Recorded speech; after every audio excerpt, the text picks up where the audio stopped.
Very welcome. If you made it to this day, you're among the most diligent and brave ones, in particular, since this is kind of a to-be continued session on critical raw materials and strategic raw materials. And yeah, let's kick it off. My name is Andreas Endel. I'm one of the session chairs together with Damien Jirko. And yeah, we will be guiding you through the presentations, through the plenaries, and yeah, hopefully also get some inspiring questions from our online audience. Hello, everyone in the world. And yeah, we have a tight schedule, so let's kick it off for the first slots. Slot one, as we've heard, yesterday's last panel was quite gloomy on what are the major challenges and what we need to deal with regards to raw materials, critical raw materials. Certainly, there's a lot of opportunities and risks involved, but also a lot of measures to be taken to actually mitigate a lot of the risks. And I think the first part is definitely reflecting on this. We have Vanessa Schenker from Swiss Federal Institute of Technology in Zurich talking about new sources for lithium in geothermal brines and whether more or less sustainable. We have Jakob May from the Federal Institute for Geosciences and Natural Resources in Germany. Welcome as well. Talking about, what I said, risks and also the economic potential of what mining legacies could deliver for us with the cooperation in the Andean region. And also that leads over to the next presentation by Achim Konstantin from the Federal Institute for Geoscience and Natural Resources, also Germany, double pack in this regard with a similar approach, but more looking into what are the actual collaborative solutions to kind of combat, mitigate these environmental risks from in the Andean regions. So yeah, I would like to, I'll give this to you later on, Damien, for the second slot. I would like to welcome Vanessa to the floor and to the lectern. And yeah, very much looking forward to your presentation.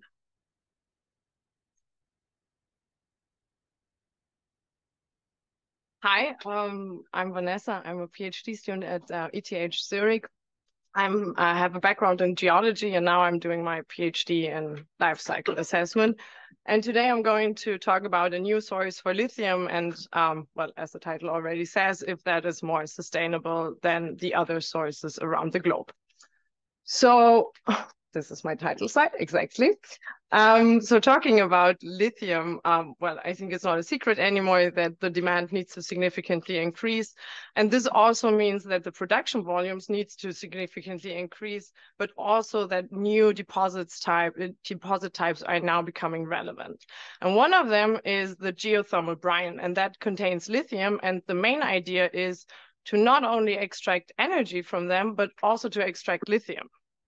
However, the lithium concentrations are rather low, so they are lower than in conventional sources, and they are way more challenging to treat. However, there is a promising solution, which is called the direct lithium extraction technology. And this one promises to not only extract lithium, but also to be cheaper, and some people say also to be greener. However, when we are looking from a scientific perspective or what kind of data we have for that statement, we actually see that there are not that many data available. So the Upper Rhine-Graben and the Salton Sea are the two most advanced sites in terms of lithium extraction from geothermal brines. And they want to use the so-called direct lithium extraction technology. However, they significantly differ in their brine chemistry. And it's even not really clear how the brine chemistry determines how the environmental impacts look on these sites. So in order to generally answer the question, if lithium from geothermal brines has lower impacts than from conventional sources, we first need to understand, do environmental impacts vary among these sites? And if we understand that, then we can answer the second question. And this is exactly what we did in our study. So we used the life cycle assessment, which is a powerful tool to quantify environmental impacts.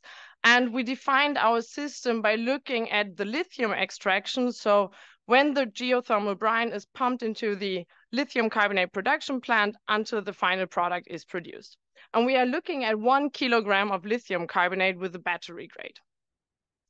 In a second step, we modeled how much energy they use, how many reagents they use, and looked at each process that is relevant for the lithium carbonate production. So we are not any magicians, but we used patents, we talked to experts, and we looked at scientific literature in order to properly understand what kind of technology they use here. And one important aspect of our modeling approach is that we took into account that brine chemistry. So that was one of the input parameters that tells us how many reagents we need and so on. And we did that for the US, we did that for Germany, and then in the next step, we translated those inventories into environmental impacts. Today, because of time reasons, I'm only going to focus on the climate change impacts. Exactly. Before jumping to the climate change impacts of those two sites, I first want to give you a quick overview of how they plan to extract lithium. So, as I said, they pump the geothermal brine to a pre-treatment stage where they remove all unwanted ions except lithium. And then they take it to the next stage where they have huge adsorption columns, and they send the geothermal brine through these columns, and they specifically extract the lithium. So the lithium is stored in the resin, and then the geothermal brine is already sent back to the reinjection wells, and they have this resin with the stored lithium. And they then need new water, so fresh water is used in order to wash the lithium out of the resin, and they need then some further purification steps, some volume reduction because they need a lot of water. And then at a final stage, they are able to precipitate a lithium carbonate. Depending on the grade, you need to have some additional steps, but the final one for us today is lithium carbonate with a battery grade. So just as a small overview, really simplified, what I would like to remind, or I would like to that you remember is the 3 steps in the beginning. So first of all, the pre-treatment stage is really dependent on the brine chemistry, so the chemicals are determined by that. And also the purification and volume reduction phase. So they need a lot of energy in order to reduce the volume, because those stages will be in particular interesting for the results. All right, so we have our results. We did some scenario assessment because of the fact that we do not know at the moment how they, for instance, provision the energy on site. So we did 2 cases. We first assumed that the whole lithium carbonate production is based on geothermal energy, so that the geothermal energy is directly used for the lithium carbonate production. And we did that for both. And what you see is that Salton Sea has a carbon footprint of roughly 20 kilograms CO2 equivalent, while the Upper Rhine-Graben is around 5 kilograms CO2 equivalent. On the right side, you see, again, the same processes that I explained before. And as I said, you see that the pre-treatment is highly relevant for Salton Sea. Why is that the case? First of all, they have high impurity content, which is way higher than at the Upper Rhine-Graben. So they need a lot of chemicals, and they also produce significant amounts of waste. So that is actually explaining the carbon footprint, because the chemical production and the waste removal is rather energy intensive. Then then the second scenario which we assessed was, well, they actually sell the geothermal energy from the previous step, and they use fossil fuels to produce lithium carbonate. So they use natural gas and they used electricity from the grid. And as you might already see, the y-axis is a bit higher than the actual impacts from these scenarios. So we actually see that for the fossil fuel-based scenarios, we see an impact of 40 to 50 kilograms CO2 equivalent per kilogram lithium carbonate. And of course, now when we are now changing from different energy provision systems, of course, the volume reduction, which is heavily energy dependent, is going to be more relevant than before. Comparing that, because that was actually my initial question, was like, is it now more sustainable than from conventional sources? And of course, sustainable is a rather broad broad term, but now I really want to focus on climate change impacts. And we compare that with EcoInvent data, which is kind of like the database which many people use to assess environmental impacts. And what you see is that for Chinese lithium carbonate, we see that they are around 10 kilograms CO2 equivalent. So the case of the upper Rhinegram with geothermal energy is actually lower than this one. If we now compare it with Chilean lithium carbonate, where we have a high concentration of lithium, actually, we see that all of these cases are exceeding the ones from the literature. So the answer is, as always or often in LCA, is it really depends on the case. However, the probability of, well, the scenarios we assessed was more likely that they're going to exceed the current environmental impacts. Now, what is that implication? Because actually lithium-ion batteries are really relevant, and also the carbon footprint of that is relevant. So we see that the impacts of the production of lithium-ion battery, that this actually increases by 30 to 41%, which is quite significant if you consider that lithium is not, in terms of mass, not a huge share. So with that coming already to an end, yeah, I would like to emphasize, of course, that it's really relevant to have site-specific and process-based assessments when it's about environmental impacts, because we can really investigate where the environmental hotspots are. I think I could show you in a really short way that the brine chemistry is highly relevant for environmental impacts, and that's also a reason why we need to investigate these site-specific. That's why we need to investigate the sites specifically. And as a last point, more as an outlook, that geothermal energy actually provides a huge potential to decrease the impacts of European or American lithium carbonate production. Exactly. And yeah, thanks for your attention. And I'm happy to get any questions. Thank you, Vanessa. Thanks a lot. We have time for one short question of clarification. Please, over there, state your name and where you are. Eberhard Falk, International Raw Materials Observatory. You've hidden from us which site in the Upper Rhine Valley you are looking at. Is that Vulcan Resources? Yeah. Yeah. Actually, they compare their data of about 5 kilogram equivalent with data from the Chinese processed spodumene from Australia, and they get 15, not 10. I have the problem, or not the problem, but the point of Vulcan and their LCA is that actually the data that they are using are not that transparent. So I cannot really tell you what spodumene data set they used. I mean, we used the official one, the one that is published in EcoInvent. That might be a rather outdated one. I'm not saying that this is now the fixed number here. And also here we have differences in the carbon footprint, of course. But I cannot tell you what the exact causes of that difference. Thanks a lot, Vanessa. Thanks, Eva, for the question. We meet you later for the panel. We keep the question for the panel in the matter of time. Thanks a lot for your patience. For the next presenter. Oh, sorry, that's background slides, I guess. Yeah. No worries. That's it. I welcome Jakob May from the Federal Institute of Geosciences and Natural Resources in Germany on the topic of environmental risks, mining legacies in the Andean region. Please, the floor is yours. Thank you very much, and hello, everybody. After 3 days of interesting conversations and after lunch, probably not the most thankful spot to inspire you, but I will try anyways.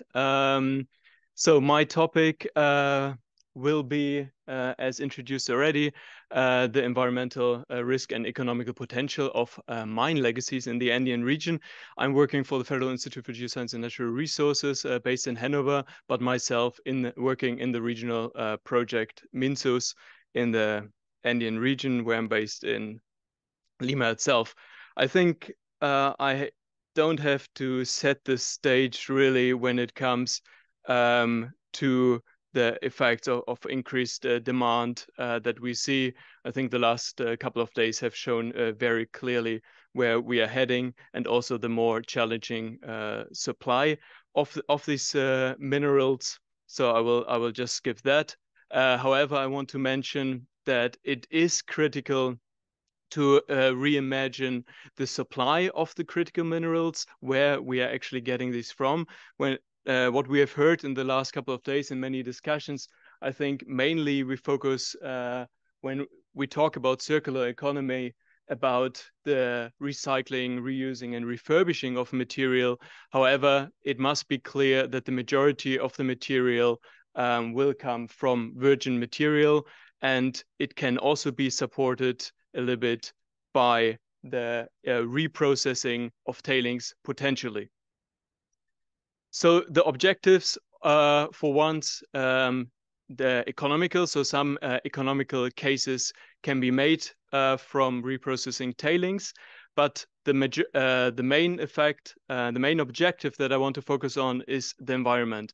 This is especially the case for mining legacies. So historical mine sites that are actually predating national laws towards mine closure and the environment. And also that also includes the safety for these mine tailings facilities. So by touching the material again, that actually gives the opportunity to conduct a proper mine closure. This is not only relevant for about 20% of the large-scale mines that are going to close in the next decade, but also, as I said, abandoned mines without a legal responsible entity. In the scope of our project MINSUS in Latin America, we work on a huge variety of activities toward in the field of responsible mining. Achim Konstantin, my colleague, he will elaborate on that more deeply, but now I will focus here on the environmental mining legacies. So one of the projects that we have conducted a deep study assessment of a mine legacy in northern Peru, which I want to mention is very representative for the area. So this study can also be used as a pilot example for the whole area. This mine legacy is called La Ciénega and consists of 5 tailings dams. As you can see, the area is frankly hilly. So the only plain fields are these former tailings dams, which are therefore used by the local population for all sorts of recreational usage. Children playing in this sand, which is not sand, but tailings used for volleyball and football and so on. However, when we actually did our study there, we found that it's highly contaminated by a vast variety of metals, and that in a very heavy way, especially when it comes to lead and arsenic. In the case of arsenic, it actually exceeds the national threshold limits by 200 times. On the other hand, we have found that it still contains a significant amount of gold that in our study has also shown that it can be extracted, even though it's a very fine-grained material. And therefore, it also was involved in the remediation suggestions that this material can be reprocessed and like this refinance the remediation. Another case study in southern Peru near the famous Titicaca Lake actually uses that already as a business model. A former copper mine uses the old tailings, reprocesses them, extracts the residuals gold, and like that finance the whole operation, and at the same time, under the current national legislation, conducts an adequate mine closure. We have supported that project with a vast variety of investigation, microscopical, flotational, and also activities in order to reduce the cyanide consumption that is used at the moment. So in general, it can be said that this is a very interesting example. And as far as we know, the only example in Latin America where actually this is used as a business case and at the same time reduces significantly environmental impacts to the population. Last but not least, to conclude, I just want to go a little bit no, sorry, there was one slide before. So this business case is especially interesting because the state alone cannot finance the remediation of all these mine tailings in the country, which are about 700. The state of Peru, for example, they actually have a governmental-owned company which implements mine closure, but this is by far not enough to actually do that for these 700 mine legacies in a short term or even in a medium term. And therefore, the objective is really to incentivize mining companies to reprocess and to remediate appropriately. We also support this by providing equipment and also training on the equipment in order to investigate the tailings more thoroughly and to open source this information to companies that they can then use it and evaluate the economical potential of it. So now the conclusion with the benefits and requirements for it. So they're quite broad. I've mentioned the reduction of impacts and risks, but also risk to the environment, as well as to the health risk of the communities.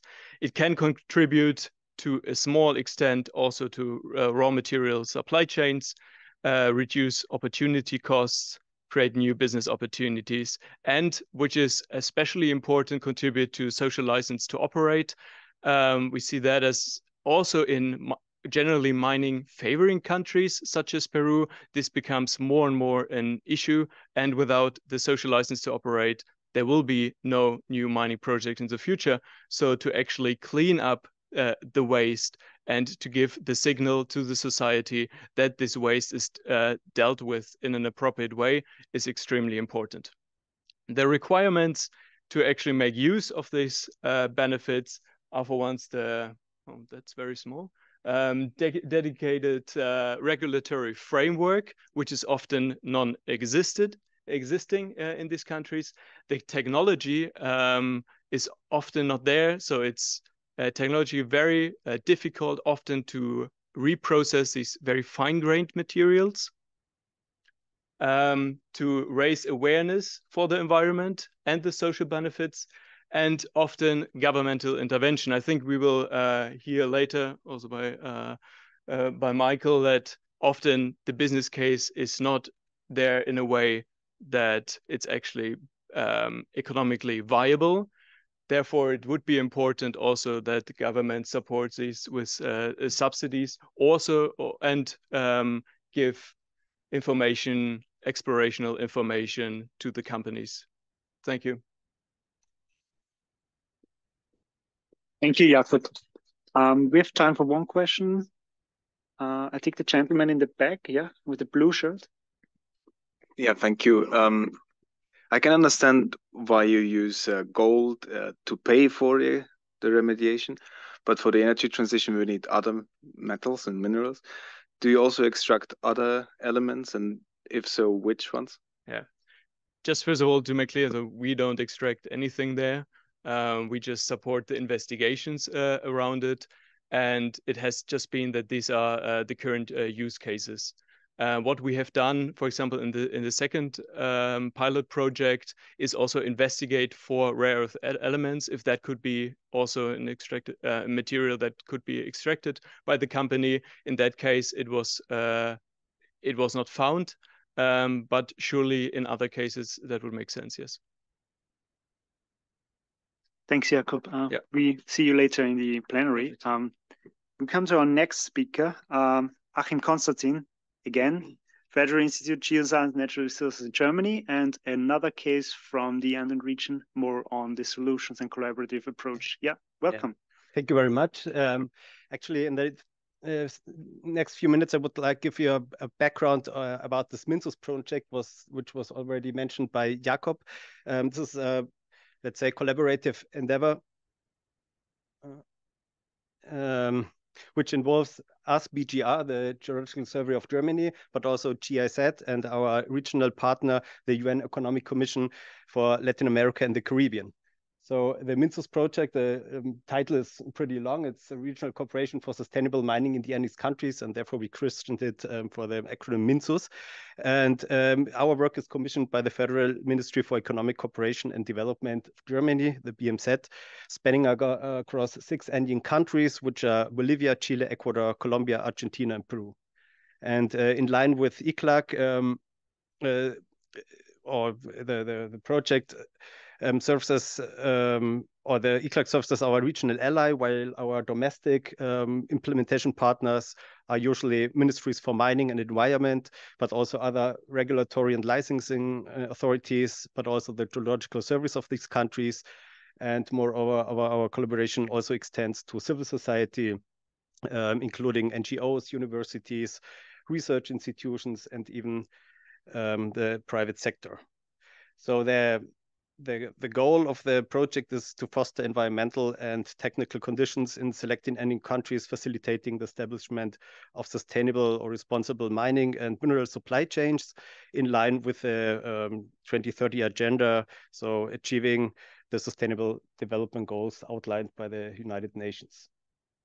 You have already seen the slide, so our efforts are directed across different domains. So while some aspects such as human rights, governance, gender equality, fiscal system, revenue management, and transparency are primarily spearheaded by GIZ. So the others, like, for example, mine closure, management of mining legacies, water and energy efficiency, and also innovation and technology transfer reside in the realm of BGR. So our approach is characterized by a mix of measures. So they all aimed to foster the responsible mining practices. So we have on the one hand, comprehensive studies, the formulation of technical guidelines. We also advise directly our partner institutions, usually the ministries for mining and environment. We also foster international exchange, capacity building, and also the execution of pragmatic pilot projects. And Jakob showed 2 of these projects because we think that these hands-on experiences are the best teachers. So in the next few slides, I would give you some examples of our work. So one topic we are working on are sustainability standards. So over the past 2 years, we have engaged in a concerted effort surrounding sustainability standards. Given the growing importance of these certification schemes, which assess mining operation sustainability, we have facilitated a working group in the Andean region with the topic access to information from mine site certifications. And this group was formed by different representatives of the civil society and local experts, which evaluated the prominent mineral certification schemes which are already active in our area, which were IRMA, Coppermark, and the Canadian TSM standard, to craft a recommendation document that is also available for download on our homepage. You can scan the QR code.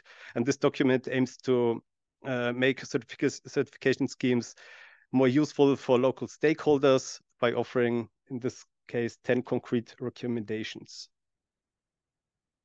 So another very important topic in our region is mine closure. Jakob already showed that a lot of mines in the world, but also in our region, will close in the next few years or decades. It's important to mention that regulations regarding mine closure continue to be a crucial issue in the Andean region. So while regulations exist in all countries where we work, only Chile and Peru have a really comprehensive law and regulations in place. And recognizing the complex nature of mine closures, which involve technical aspects, but also critical elements like financial guarantees. Our project aims to share insights from countries with well-established mining backgrounds from the region but also from other parts of the world. And this knowledge exchange seeks to prevent past mistakes and ensure that sustainable mine closures are integral to future practices. To this end, we have facilitated several workshops, training courses, and even developed a tailor-made best practice guideline, incorporating also the experiences from our counterparts. Another activity I'd like to mention is a South-South cooperation that we unfolded between the Chilean Copper Commission, Cochilco, and the Peruvian Ministry for Mining. So collaborating on data collection methodologies related to energy and water consumption. In copper mining, in this case, this initiative seeks to improve efficiency practices. And as we transition now to the second phase, we are expanding this kind of standardization of data collection to other countries like Ecuador. And now we are also piloting a questionnaire based on Chilean methodology within the biggest copper operations in Peru. And so we strive to homogenize data collection to foster water and energy efficiency across the mining sector in the region. And the last example, what was mentioned by Jakob, is the issue of mining legacy management. We have in many countries of the region huge mining legacies from former mining operations, and our joint efforts with ECLAC, our regional partner, involves a sequence of international conferences centered around this topic, because the pressing concern stemming from the extensive mining history in the region poses environmental and health risks. So, and our initiatives not only promote the high-level policy dialogues, but also we foster the technical exchange among the countries, but also experiences, for example, from Germany in this regard, to both the cleaning up methodologies for mining sites.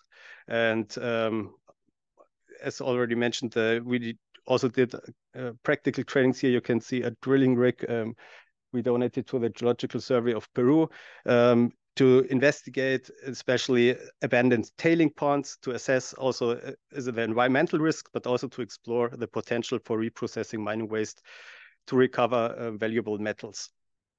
And I think, well, are we with time? I'm good. Hey.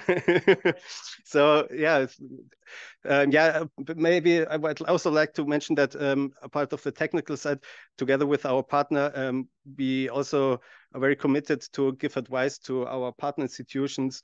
For example, in legislation and regulation, for example, we organized several technical workshops which directly contributed to the formulation of a Colombian law on legacy management that has already successfully passed all the congressional debates, and it's now awaiting the president's signature. But maybe, you know, in Colombia, the president has now a couple of other problems. But this achievement is a testament to MINSA's capacity to shape policy and legislation. And we have a similar experience in Peru. So yeah, due to time constraints, so I cannot delve deeper, but I encourage you to visit our homepage, minsus.net, and I welcome your question now. Thank you very much. Thank you, Achim. We have time for one question. Otherwise, in the meantime, I invite the other colleagues, Jakob and Vanessa, again to the plenary, please, for the general round of discussions. Maybe some help from Damien. Do we have any online questions from the online audience so far? To give a bit more space for them to say something. We don't, but okay, so we wait for some more. Yeah, welcome to the plenary, and to the audience, for you to invite to ask questions on the last three presentations of this session. Just see if I don't miss any faces. There gentlemen from behind here. Yeah, thanks. Daniel Hinchler from Öko-Institut. In the second presentation, you showed the local people playing football and so on these mine tailings. And I suspect those communities would have been heavily impacted by the mining when it started, and now it's finally over, and now they have a place which they're using for social activities. I was wondering, how do you, if we'd say we go back in and take out that gold, then we take away those areas and then start the mining somehow again. How do you kind of, I guess there'd be ways to also make it safe, that there's no contamination, but they could still use that space. How do you kind of look at those different conflicts between social use and, again, restarting mining in some way? Yeah, thank you very much for the question. So when we looked at different remediation options, this always involved also to create basically these recreational spaces afterwards again. So either by confining the tailings dams, by confining them with impermeable layers and actually prevent and release to the environment and also prevent the direct contact to the population, or if that is moved, because the case is that there is a bigger gold mine nearby of one of the biggest gold producers in Peru, and actually they have a huge tailings facility. So one of the remediation option would also be to just take the material, which is not a lot. It's about 90,000 tons. So that would be a couple of weeks work basically to remove all that, to bring it there, and then to create different recreational spaces which make up for the loss. Thank you. Yeah, Eberhard, please. Yeah, for the business case, how do you deal with the heterogeneity in materials like in the tailings?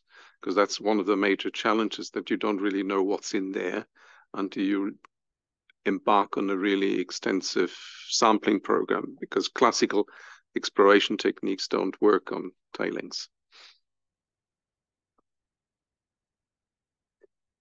Well, for example, in this case, this exploration had multiple phases. First, it was quite a superficial exploration program, which just examined the first 2 meters, and then actually there was also drilling conducted up to the base of the tailings. Interestingly, the results even of the superficial samples quite well represented the whole tailings dams. But of course, there were different zone layers and the oxidation zone, which of course differed when it comes to its chemical composition. However, that was with quite simple techniques, they actually had quite a good idea of the composition of the entire tailings. However, the reprocessing, there was our doubts were actually bigger in that regard, because the major fraction where most of the contaminants as well as most of the gold is contained was below 37 microns. And that was by a research facility within a university in Lima conducted, and they actually managed to concentrate 80% of the residuous gold, which was actually a surprise for us. Thank you. Questions for our other panelists, maybe? Jan, please. Thank you. Jan Kosmol, German Environment Agency. I'd have a question to Vanessa. Thanks for your wonderful talk. Due to the time constraints, you focused on CO2 emissions, and we heard from other panelists that the social license to operate is quite an issue. I think also for lithium extraction from brines and will be is an issue, and I think the concerns of local population are more around possible groundwater contamination or physical stability of the ground. So I'd like to hear what are the other impact categories you looked at, and how far you took that into account. Thanks for your question. So we also looked into water scarcity impacts, because before working on the lithium from geothermal brines, we already did a study on salars in order to compare that. So we did a regionalized assessment on that. And then we also looked into particulate matter formation along the supply chains and the related human health impacts. So these were the 3 impact categories that we assessed. What you are talking about, the groundwater contamination, that is indeed a problem. But I don't think that at the moment life cycle assessment is the right tool to assess these impacts. But yeah, exactly. The gentleman over there. Thank you. Lorenzo Cremonese from the PTX lab. I also have a couple of quick questions for Vanessa. First one is, my question is, does every geothermal source contain lithium, or is only these two that you show many others? So it's a question of it's everywhere in the planet where we have a geothermal source. And the second question is, in case this technique could be implemented and deployed, do you have any estimates how much lithium you could produce, for example, for the site you showed? Thank you. So there's a good question. No, there is not lithium in every geothermal brines, and also like from like in order to extract the lithium, it needs to be a certain threshold. But Saltensee and Upper Rheingram, they definitely have higher concentrations than other geothermal brines. For instance, there is also a study on Switzerland where they wanted to assess the potential, but there the concentrations were below 100 milligrams per liter, and that is too low at the moment. I mean, it's also always price dependent. And your second question was like how much they can extract. Well, this is really a difficult question. There are companies, or one company that is operating in Germany. They say that they are able to produce 40,000 tons of lithium carbonate. 40, yes, exactly. So and that is quite a lot. Yeah. Thank you, Vanessa. Damien, yeah, one more question about. Sorry, it's a comment. There is currently running a project called CRM Geothermal, funded under Horizon Europe. I mean, I'm one of the partners, where we look at exactly is how much do we have around Europe and also, in fact, in Africa. And looking at different extraction technologies and so on. So this is definitely of interest. And also in the social licensing issues as well. Thank you for the comment. Nothing online. Before I release the panel, maybe against the background of yesterday's a bit gloomy release from the last panel, one remark from each of one of you, starting with Vanessa. If you had the chance to further your research, I know this is a research session, but if you had the chance to further your research, what would be the next step to actually upscale, to actually broaden the outreach of your activities to other regions? Anden region was one of the two presentations focused on. What would be the next step to actually make things happen?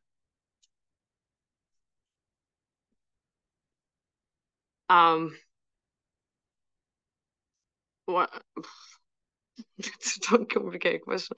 I think in general, I think our data availability in terms of in order to quantify environmental impacts is at the moment rather bad. So it's really poor. I would like, from my perspective, I would extend that more, yeah, like do more modeling on the mining industry. Also not only focusing on lithium, but it's important, but also to focus on other metals. Thank you. So data is a big point on this one and the modeling. Okay, yeah, please. So the extension of our project is actually in the pipeline, so maybe we can really do that.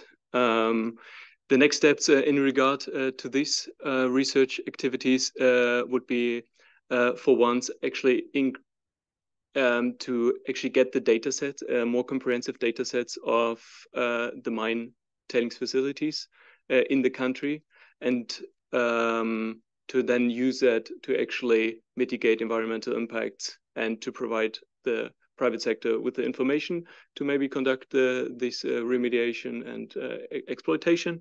But in our project, actually, the ideal version would be that these kind of mine legacies not even would exist.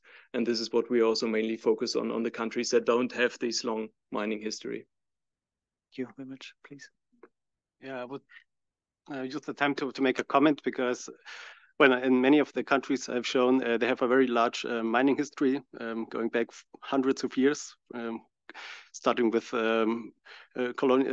mining started by the Spaniards, and all these countries have to deal with contaminated sites with mining legacies, and internationally there's not much money around to finance the assessment and remediation of these sites, and I think there should be more international commitment.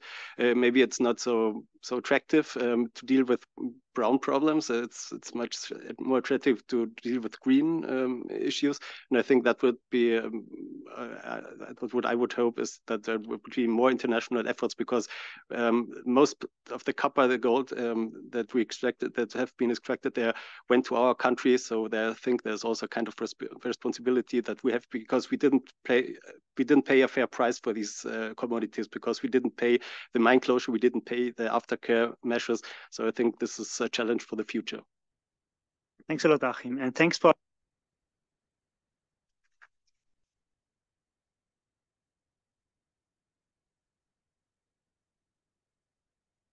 I think head over to Damien, yeah.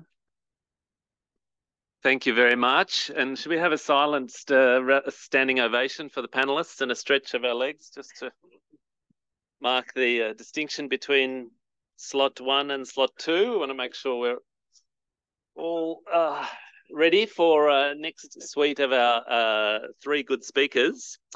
So it's a great pleasure now to just before we jump right in, we've got Jan speaking first, Michael, and I did want to confirm that our 3rd speaker from Exeter is with us. Fantastic. So we've got a full complement. All right. Marcus, is it? Yeah, perfect. So we will jump in following the same format. So 8 minutes of presentation. You'll see the red book going up when you're getting close to time, and then we'll have any clarification questions. And then after the 3 presenters, we'll have an opportunity for a panel discussion as a group. So it's a great pleasure to welcome Jan Kosmo from the German Environment Agency. We're looking forward to your presentation. Okay, thank you, Damien. In the next few minutes, I will summarize the results of 3 consecutive research projects which ran in the last 10 years, called ECORES 1, 2, 3. And before I start, I'd like to acknowledge the authors and all the other people who contributed to this work, the advisory board and reviewers. And my role as a scientific policy advisor at the German Environment Agency in this project was to design the projects, to supervise them, to steer them, and to communicate the results, which I'm doing today.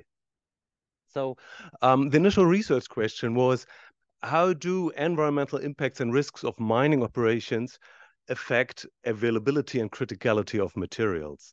To put it in advance, the projects didn't come up with a very good answer to that question. However, the research project generated some useful results, which I will show. So the first project assessed 40 case studies, mine studies, and developed a site-related assessment scheme for possible environmental hazard at mine sites. And based on this assessment scheme, another scheme was derived, a material-related scheme, which enables to tell which materials should be considered more critical from an environmental perspective than others. That's part 1. So part 2 took the material-related scheme, developed it further, and applied it to more than 50 materials, and came up with a list of results and more detailed fact sheets, which I will come back to later. That's part 2. And part 3 then took the site-related assessment, developed it further, and applied it to 100 large mining sites globally for copper, iron ore, and bauxite, aluminium ore, if you will. And displayed the results on a global map and generated more detailed fact sheets, which we will have a brief look on later as well. So let's have a look at the site-related scheme from the first project. It evaluates and assesses factors that can cause impacts to the environment. It's no quantification, it's a qualitative assessment on a 3-stage traffic light scale. And but it's not arbitrary. It's based on defined measurement instructions and enables reproducible results. So the structure of the evaluation grid, we have 12 indicators and 3 categories. Where do we have my pointer here? Oh, there. 3 categories, which are geology, technology, and site surroundings, such things as water stress or protected areas. Well, let me see that I don't miss anything that I wanted to tell you. Let me just briefly scroll down. So it's a desktop assessment. It's based on publicly available data, and there's also instructions how to date the data quality that goes into this assessment. And there's no aggregation to a single score. So for each site, you'll have 12 indicators assessed on this low, medium, high scale. So let's have a look at the material-related elevation results. We don't have time to look at the grid to explain the differences. Here we have only 8, not 12 indicators. Again, assessed on a 3-stage traffic light scale. In contrast to the other assessment scheme here, we do have an aggregation of the 8 indicators in order to prioritize materials. And we have some more information in there. We have here the environmental governance, which is in the upper, whoops, no, this is this one. In the upper left. So that's the environmental performance index in the main producing countries. As though production volume and according related possible impacts vary a lot as well. We have the so-called indicator, which is the global size of material and energy flows, which gives an impression of the overall physical production system. And then we have some more information, which is, for instance, this little pink mining hammer, which we will see for materials which are not only mined by large-scale mining, but also by artisanal and small-scale mining. And then you have for some elements this gray in the middle, which highlights that this is mainly produced as a byproduct by major metals. And I picked these 3 examples as for their relevance for the energy transition. And well, you can see it's quite different profiles. So let's have a quick look at some more results of this. Here you see some more of these assessment results. We have 2 scales. One is the aggregated environmental hazard potential, so the aggregated 8 indicators. This is on a 5-stage scale, so we have something in between low and medium and high. And on the y-axis, you have the environmental governance in the producing countries. So you can tell that mining the countries in the upper right is more likely to generate serious environmental impacts than those in the green ones in the lower left. However, we're talking about environmental hazard potentials. This doesn't mean that mining the green ones will not cause any impact or can't cause serious impacts, and mining the red ones will cause these impacts. And that brings me to the limitations of it's a screening tool. It's a radar, the title of my talk, to identify issues that require deeper analysis with other assessment tools. So the scope is limited to mining. Refining is excluded. Yes, it doesn't allow for substitution recommendations. You can't say you should substitute aluminum as copper by aluminum. That requires a full scale LCA and also quantified results.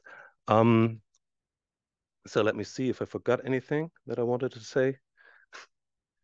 No,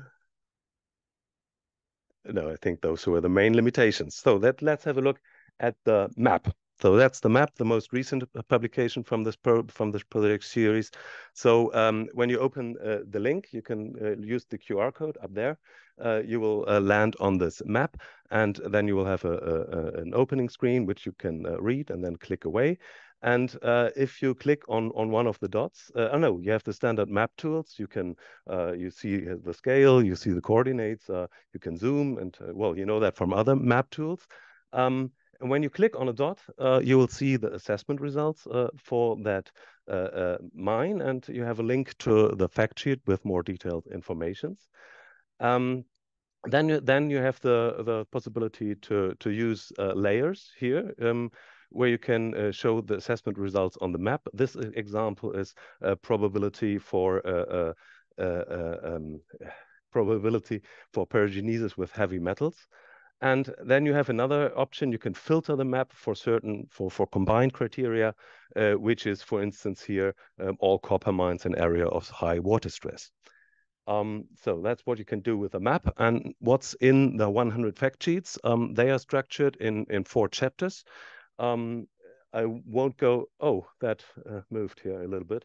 I won't go into the evaluation scheme, I explained that, but you have more information, some meta information, general data on the mine, the operator, the owner, some production and reserve figures. Then you have information on state and private governance. Some indicators, performance governance indicators, they're hidden, but also some short text on the legal framework, on the environment and the operational health and safety regulation in this country. And then we have a range of indicators indicating the CSR or responsible business conduct at the mine site. It's over. This is my last slide. Okay. So what can you do with it? The material-related evaluation enables the identification of priority materials. This can be useful for downstream industry companies which have many materials in their companies to have an initial start, the priorities to focus with when they're conducting supply chain due diligence according to the OECD guidelines.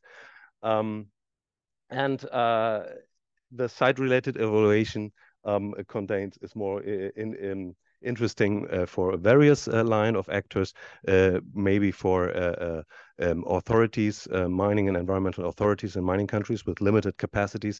They can use this to have a first screening of possible aspects they should look at in the permitting process more closely. And yeah, those are the 3 results. You can download them, and I hope that was of interest, and thank you very much. Thank you, Jan, for a very rich summary of what's a large body of work underlying that. Do we have a question, one clarifying question now before?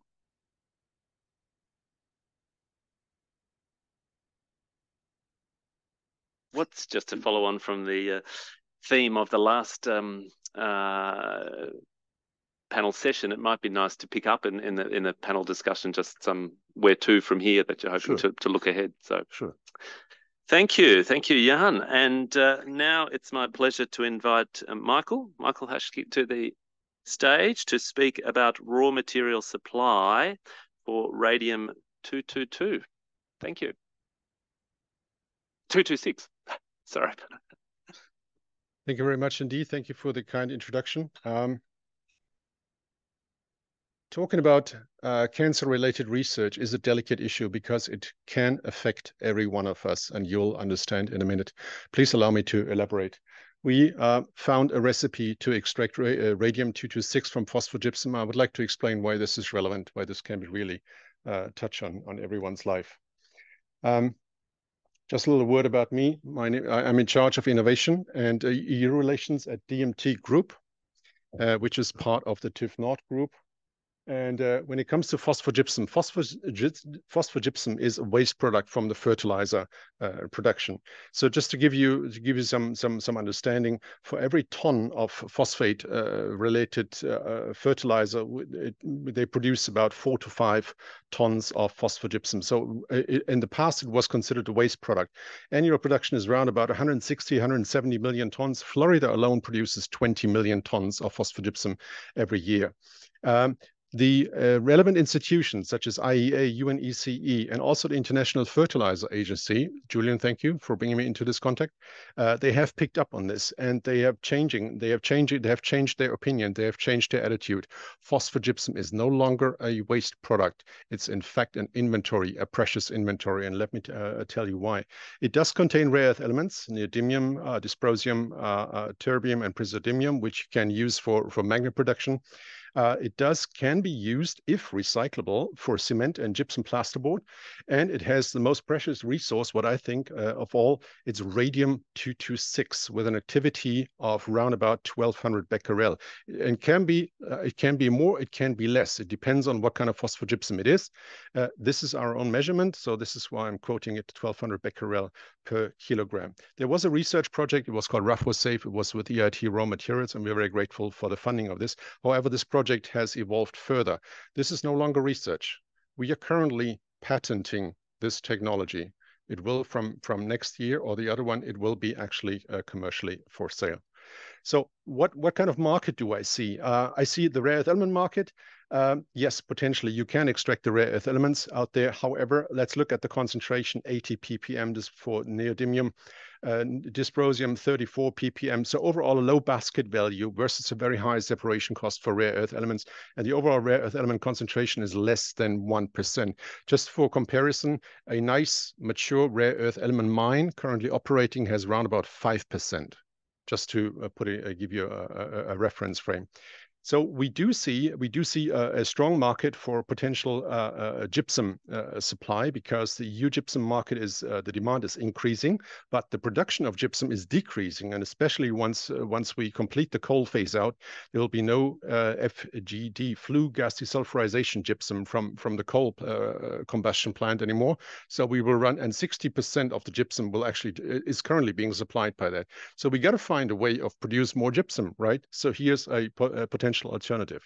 The market number 3 is you can use phosphogypsum for road construction. I know that the governor of Florida is seriously considering this.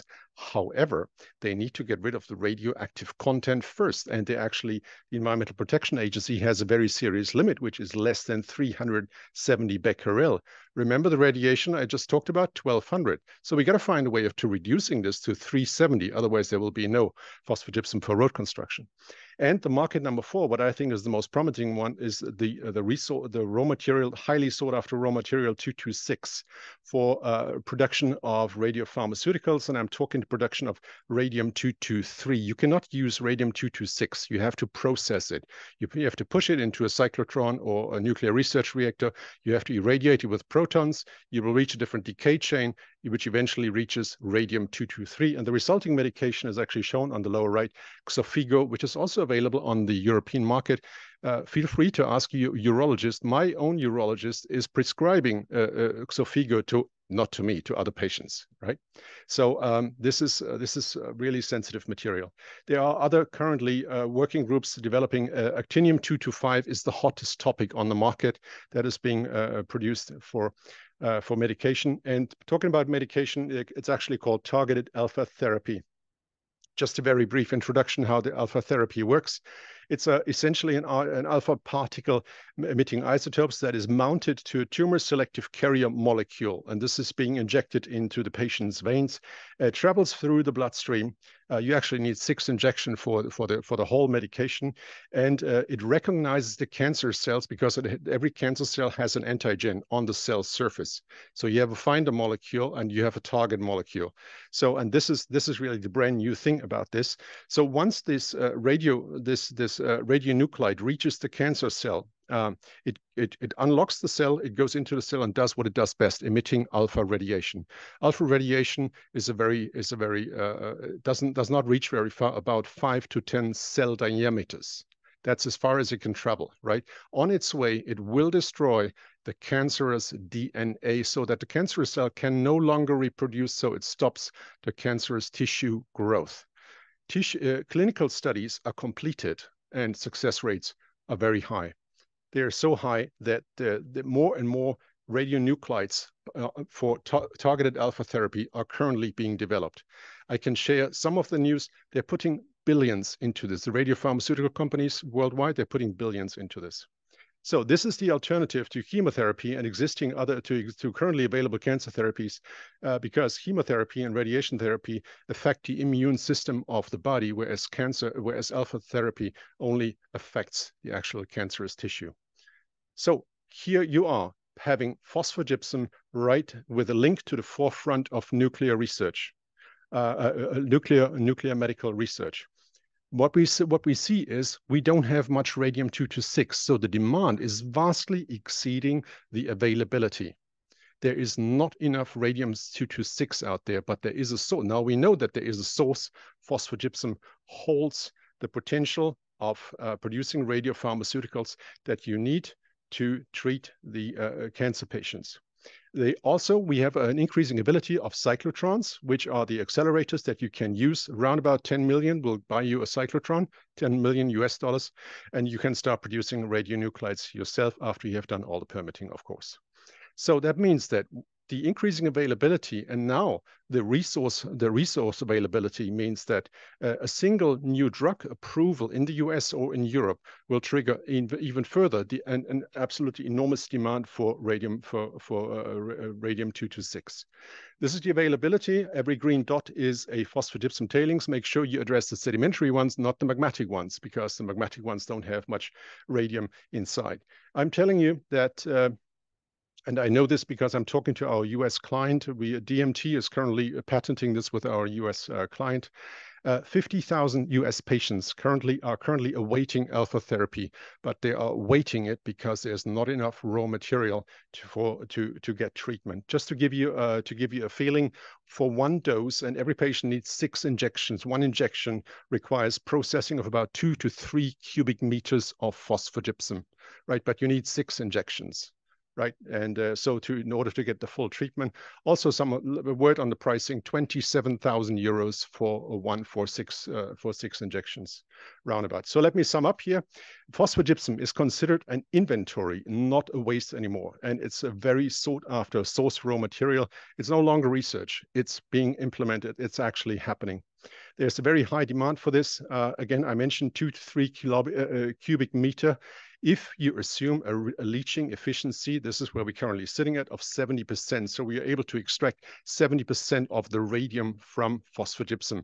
And that makes it very nice because this way we are also limiting the activity to make phosphogypsum recyclable, so we can recycle all the phosphogypsum in the world, which will be very nice. Of course, it requires a certain investment. So we're also meeting UNECE and IAEA requirement for regulatory frameworks. We are meeting good manufacturing practice, service quality assurance, and we are surely, because we can demonstrate near zero waste recycling for sustainable raw material supply, because we know what to do with the radionuclides. I thank you very much.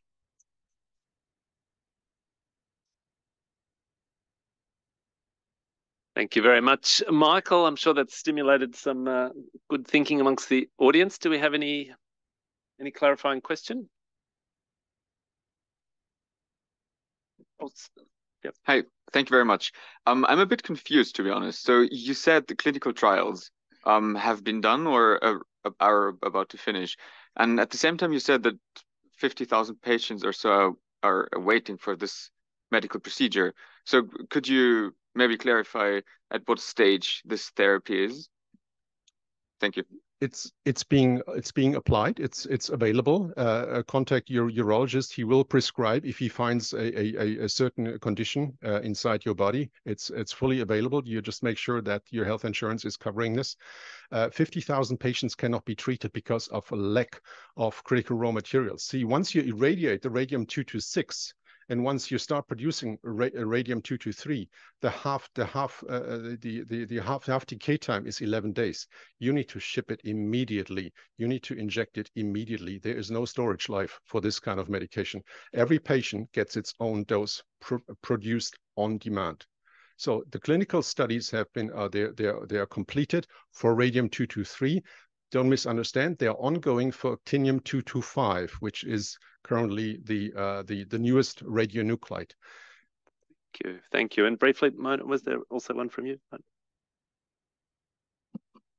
Could you elaborate a little bit about the, globally, how much does the concentration of radium-226 differ in different mines?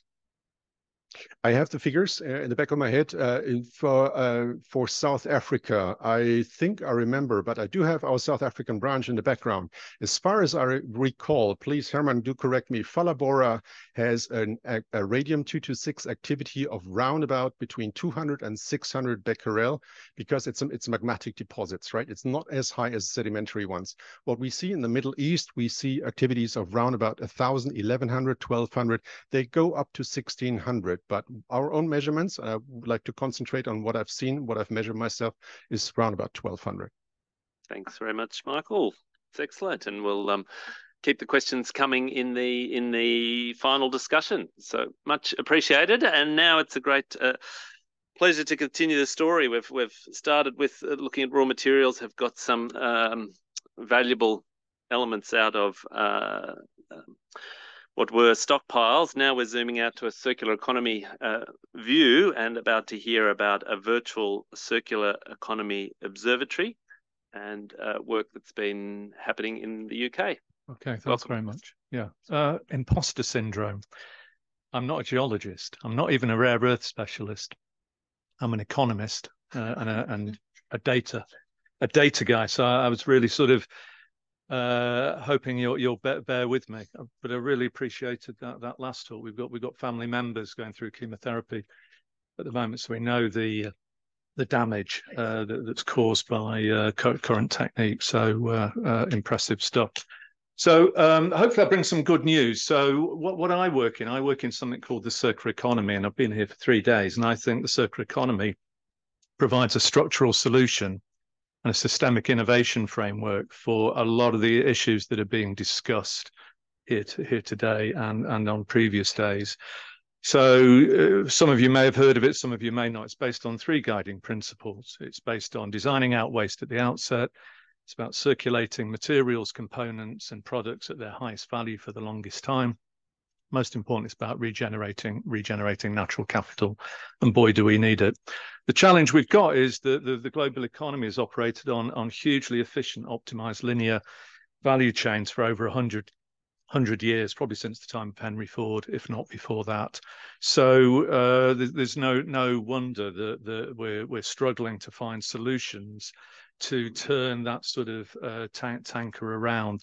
So the challenge we've got is how do you move from a linear to a circular value chain? What does that mean?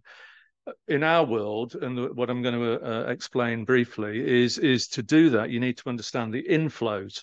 People in this room are real experts in that, and probably many other things as well. But you also need to know how products and materials are being used in the economy and how stocks are being formed and what happens to those stocks through time, because things do wear out or they get disposed of.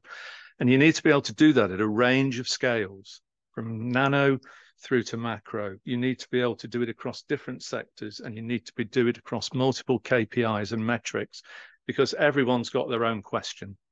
So you can imagine the complexity of the challenge. Then you've got to do it in a way that makes sense in real time to real decision makers, whoever they are. You've got to base it on scientific evidence, and there's some fantastic scientific evidence that I've heard in this room. And from my point of view, you've got to demonstrate proof of value. If you can't make more money out of the circular economy than you do out of the linear economy, it probably isn't going to happen unless it's by brute force. So to do that, you need to move from linear to circular data systems. And Dimitri mentioned that in the keynote this morning. I told him that yesterday. So I was pleased that he picked that up. We've got linear value chains that are operating on linear data systems, and I'll explain what I mean by that. And there are 3 essential problems with data, and I'm sure you've experienced all that. First of all, the data you want, you can't find it. If you can find it, you can't access it because it's controlled under various protocols. And then if you can access it, it lacks interoperability, means it's very difficult for different data sets to speak to each other.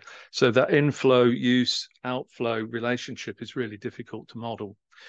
So what we then find, lots of initiatives, and I've heard lots of initiatives here over the past 3 days. I come across them all the time in the UK.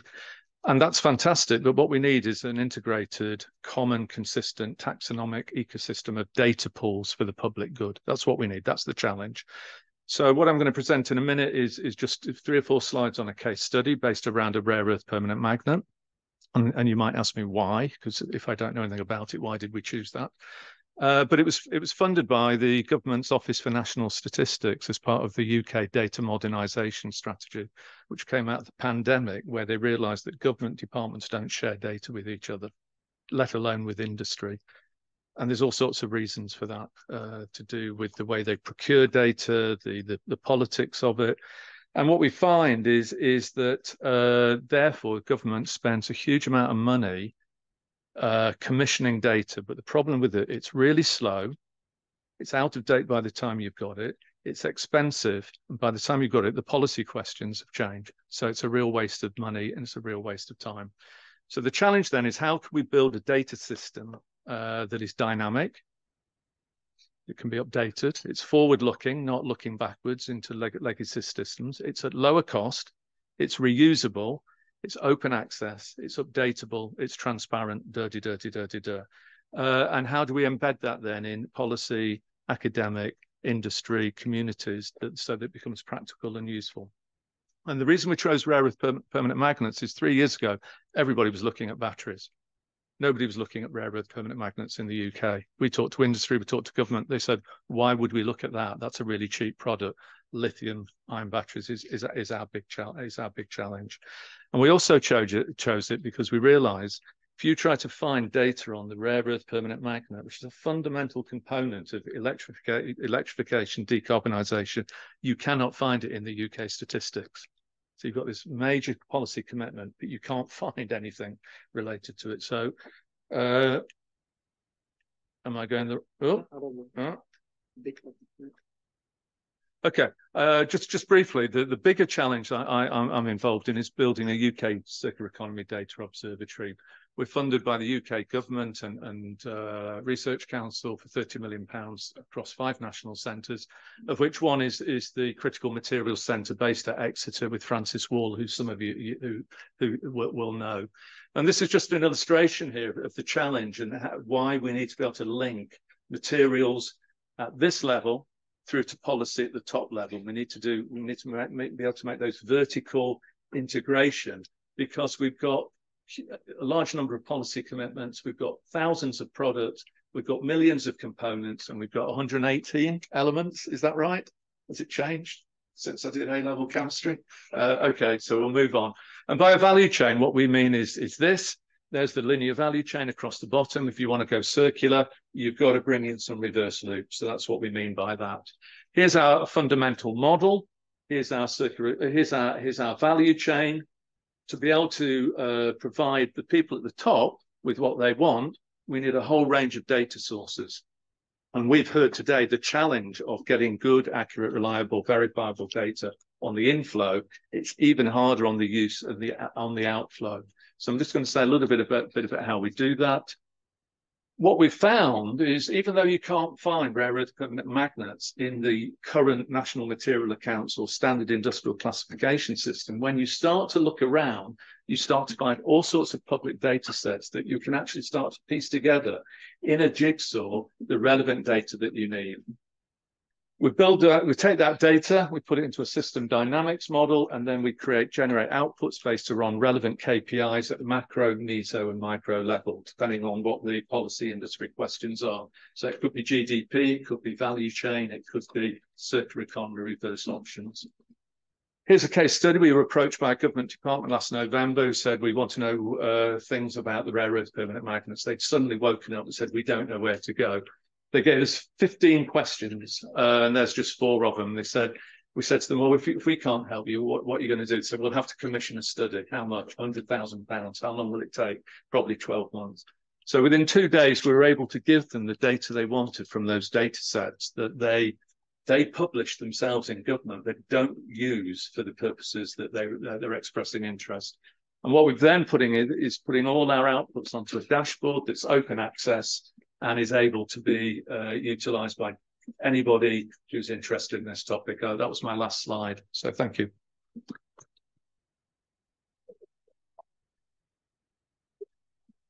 Thank you very much, Peter. And we've got time for a quick question of clarification.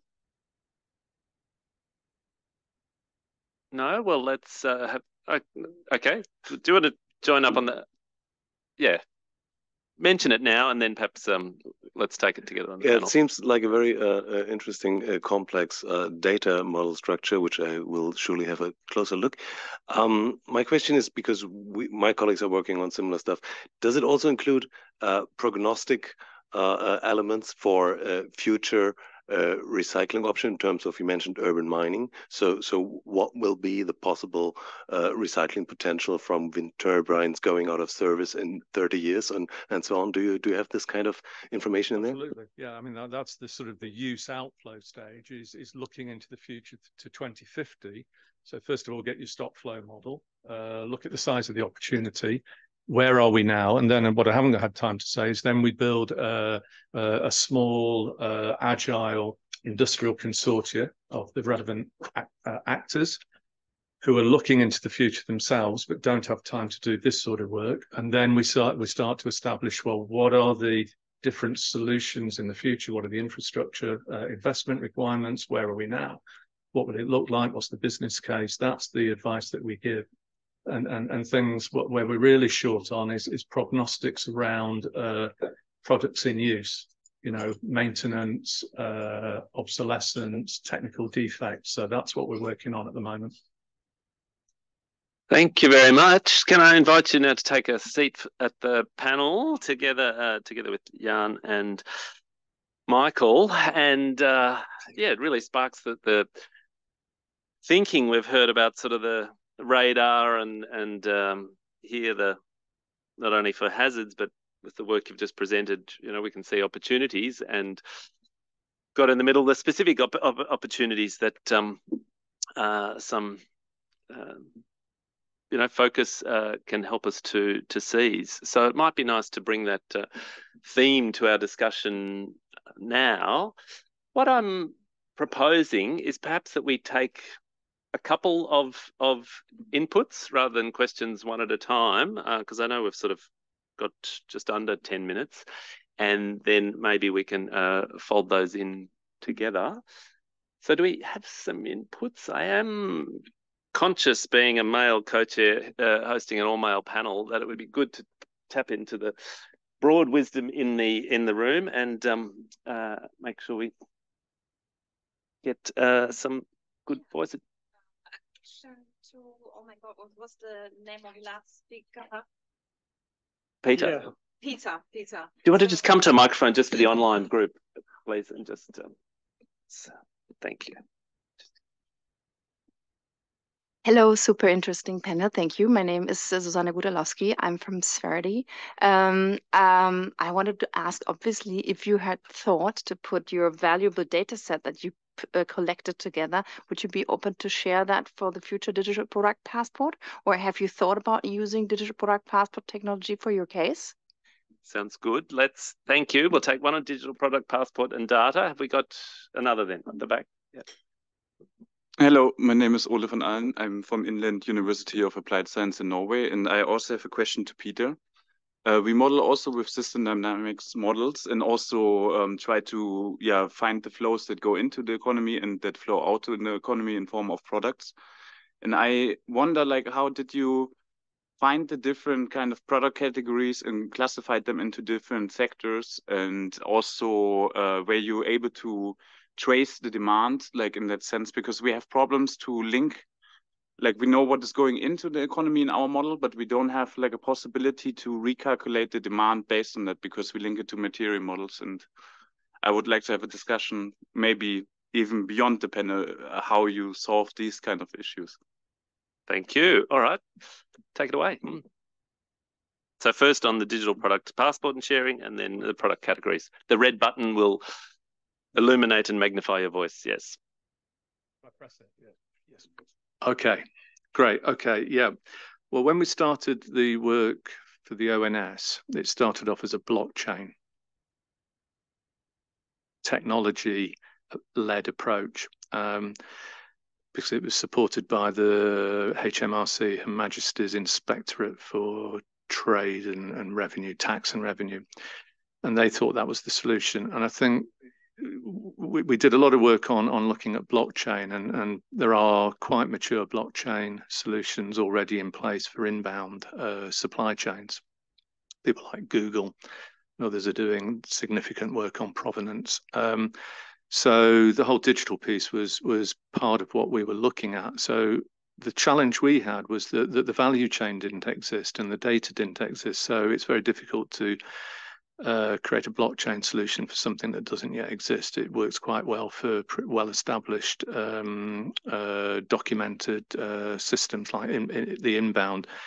And on the DPP and things like the battery passport, we've looked at that quite closely, and we know the challenges in the battery passport. You know, what happens when key players, the manufacturers, don't want to participate, and what do you do in that situation? And the person who was our commissioning lead for the ONS said, I've worked on these projects for 15 years. Don't tell me what we can't do. Tell me what we can do. And find workarounds and wait for everything else to catch up, but prepare your solution for a range of future potential digital solutions, whether it's blockchain, whether it's the digital passport. So we do track the digital passport approach very closely. What we work on is something called data pooling networks, which is smaller groupings of interested parties on a non-competitive basis in the first instance to make progress around a topic of significant policy interest, and that's worked very well. I do hasten to add this is very UK-centric, so I apologise for that. Whether this would work as you expanded it across outside of the borders, I don't know, but I think we see this sort of work being fundamental and laying the groundwork for digital twins and digital passports and blockchain, and working out what you can do and what you can't do around data. And then on the demand side, the way we worked on rare earth, which is different from other projects, is that the demand side was led by the policy commitment. So we know the UK government has made a commitment, to stop the sale of internal combustion engines by 2032. It has an installation capacity of wind turbines of particular forms by 2050. And then what we then do is piece together the type of nacelle and the components that we think are going to be relevant to those installations.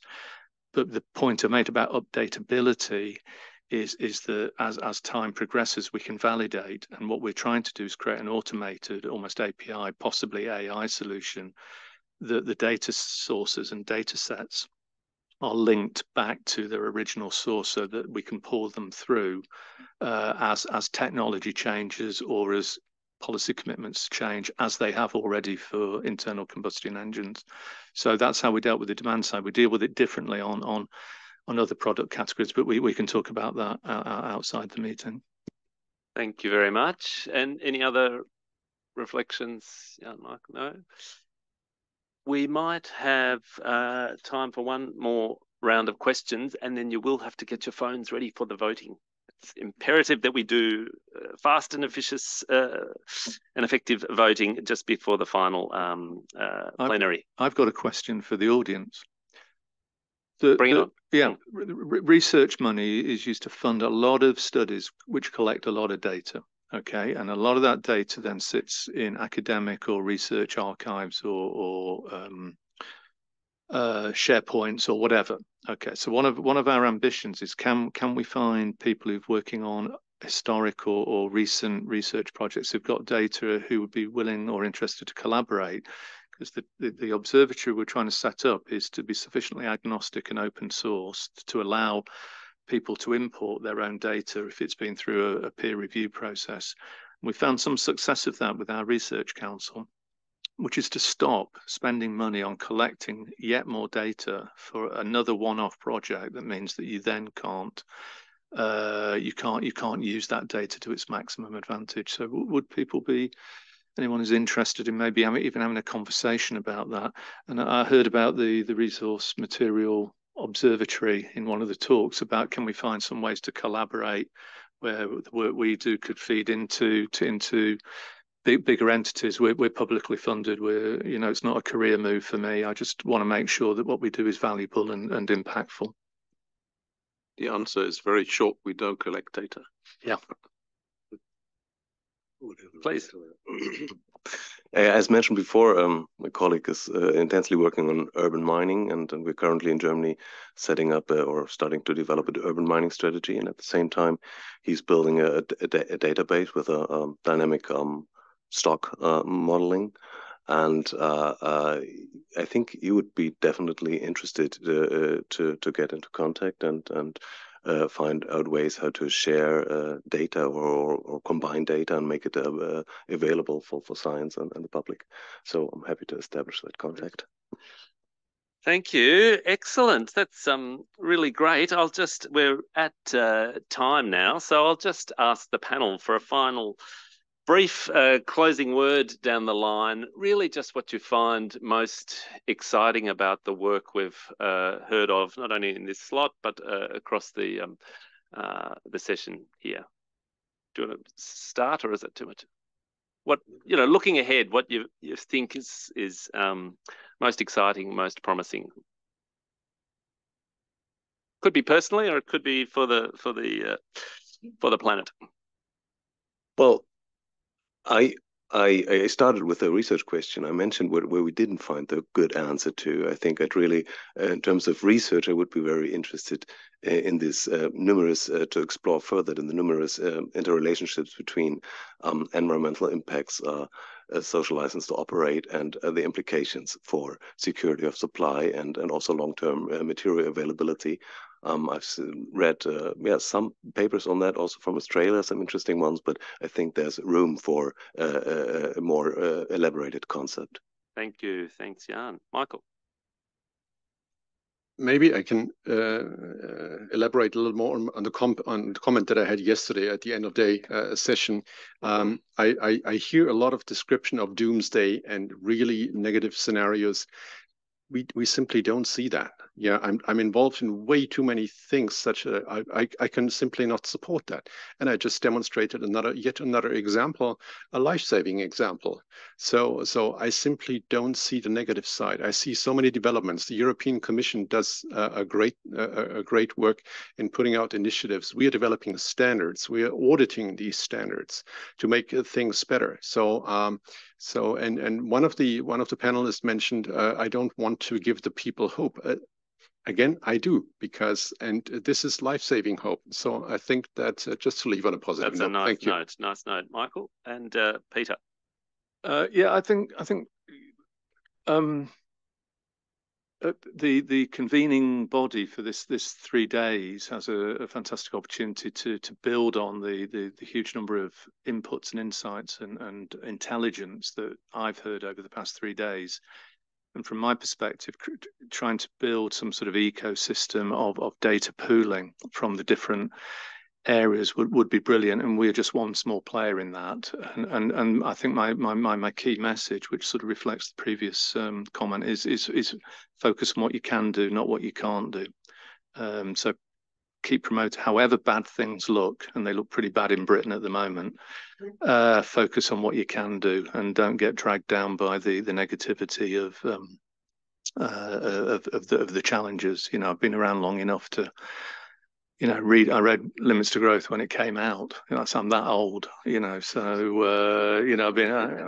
I've been around the block a few times, and I may have another couple of rounds, but after that, brilliant. Thank you. Over to everyone else. Thank you